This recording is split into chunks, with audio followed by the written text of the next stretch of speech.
आज की कहानी है प्रभु की लीला। सुनो प्रभु के लीला कर सका है जो इंसान सोच भी नहीं सकता।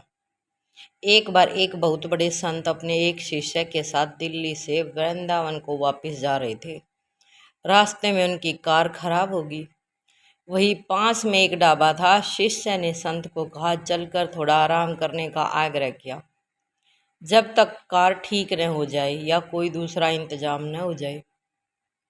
ढाबे के मालिक ने जब देखा कि इतने बड़े संत उनके ढाबे पर आए हैं, उसने जल्दी जल्दी शुद्ध सात्विक भोजन तैयार करवाया और संत से आग्रह किया कि कृपा कर आप भोजन ग्रहण करें।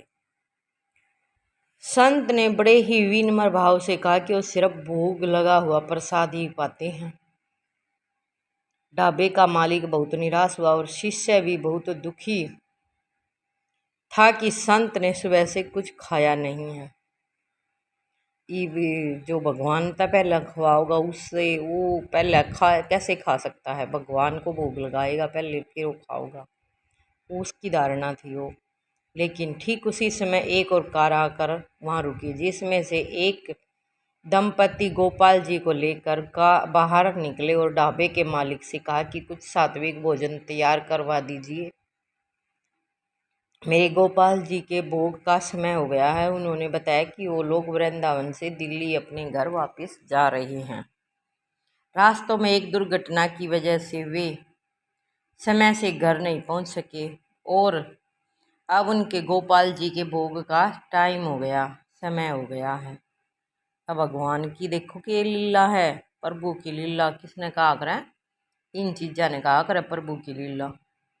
यूं ना होती प्रभु की लीला कोई चमत्कार कर देगी। यो चमत्कार तो बड़ा है, यो चमत्कार से बड़ी बात है समझिए न। तो प्रभु की इस लीला को देखकर ढाबे के मालिक और शिष्य दोनों बहुत हैरान हुए।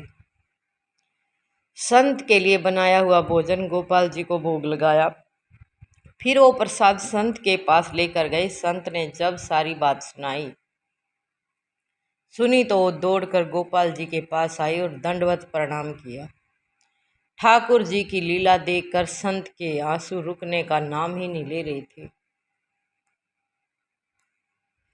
जब भगवान का इतना प्यार में लगा तो कौन पावड़ा है कि जो भगवान के प्यार में नहीं रोया।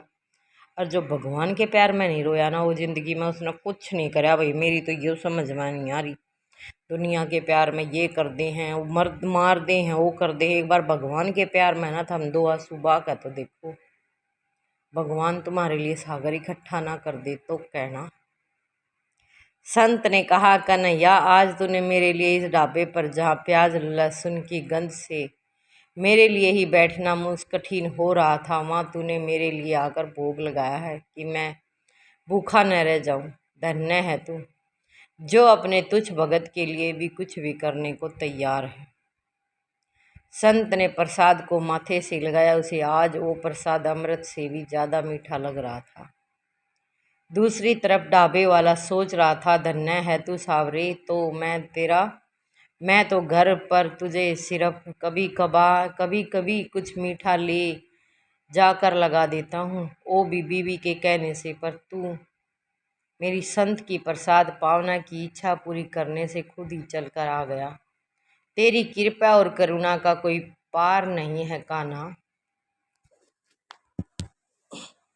ये तो कहा करें कि प्रभु की लीला ना प्रभु ये जाना है, इंसान के बस की बात ना है। ना समझने की कोशिश करा करो, इसके तब प्यार करा लिया करो, बस और कुछ नहीं चाहिए इसने। तो आगे कहानी का सार है, नज़र भी हमारी है, नज़रिया भी हमारा है, हम देखते वही हैं जो हमारा मन देखना चाहता है।